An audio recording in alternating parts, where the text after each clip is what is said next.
Hello, my name is Professor Charles Mwewa.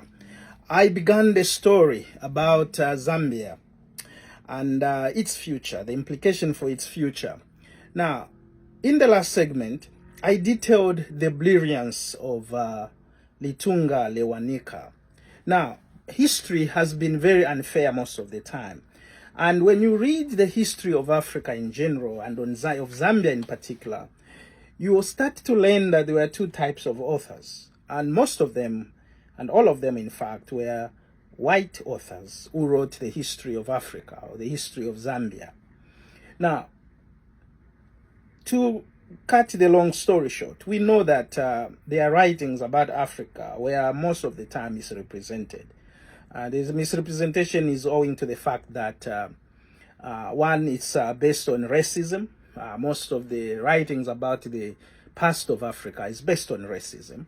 And it was most of the time to ingratiate the European and American audiences. So the stories were always unfairly treated in terms of literary excellency and unbiased reporting.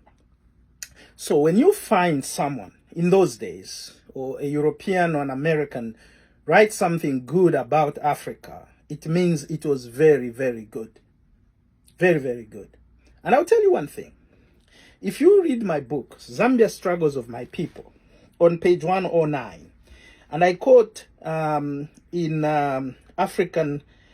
appeared in African Affairs and in remotest Barotseland, these stories were written. And it says something about Lewanika that I want the listeners to pay attention to. It reads, and I quote, Colin Harding, who traveled up the Zambezi from Victoria Falls to Lealui, gave an account of Lewanika's daily routine. He sat in the courthouse between 9 a.m. and 10 a.m., hearing complaints, promulgating laws, and attending to other government business. The indunas, or senior officials, representing the people, sat on his right. They alone had the right to criticize the king. In Far Bagos, Harding praised Lewanika's charming personality, his loyalty, and other inherent virtues. When the Litunga visited London for the coronation of King Edward VII, with Harding in attendance, the king and his retinue were found not to touch alcohol. Lewanika's whole and consistent attitude was befitting a gentleman and a great native leader, Harding wrote. Now, remember when I started introducing this topic of Western Zambia? Western Zambia is very consequential to Zambia, not only in the past, but probably also in the future. The treatment of the Western land, Barotseland, and other situated themes around that must be taken with exactitude as well as gratitude. Lewanika was the first representative of Zambia outside of Zambia. He was the first person the Europeans vetted. His statesmanship, the rule of law, his cogence for statesmanship, as well as dignity and virtue, integrity, were evident even to the white colonialists. They found the man to be an exceptional African reader. Why do I make a meticulous emphasis of this in my book? It's very simple.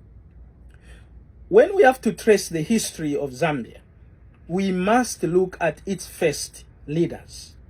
Because sometimes we forget and start our history on Kenneth Kaunda. And then whatever mistakes him and his government made become the history of Zambia. Some of our children in our schools, they don't know much about the invincibility and even the smartness of some of our old leaders. But Litunga introduces to us the concept of the rule of law. Hard work, diligence in governance. He sat every morning to listen to his people. He provided his people with guidance every day. Every day. Now, when I read that, I thought back. I say, how many of our leaders, or who would be leaders in future, would make Zambia their project, that they will sit to deliberate national affairs on a constant basis? He drank no alcohol, even in England, far away from his land. He was reasonable. He listened, a leader who listened. And then he heard his people's grievances. He was a good judge. This passage I read was written by Harding, who had followed Litunga even to England, observed him in England and observed him in Barotseland. There was no change. That shows a man of integrity. That's why I alluded to when I talked briefly about the Barotse Agreement, that the Western Zambia, the Litungas, have to be given a very salutary place in the affairs of Zambia's governance system. We must observe how they have done from history. They gave, even to the outsiders, that realization that Africa was capable of ruling itself. We shouldn't be told by people that Africans and black people can't rule themselves. That's why, for instance, our leadership is lacking on international organizations, on important decision making. The Security Council of the United Nations organization, the voice of Africa is very low.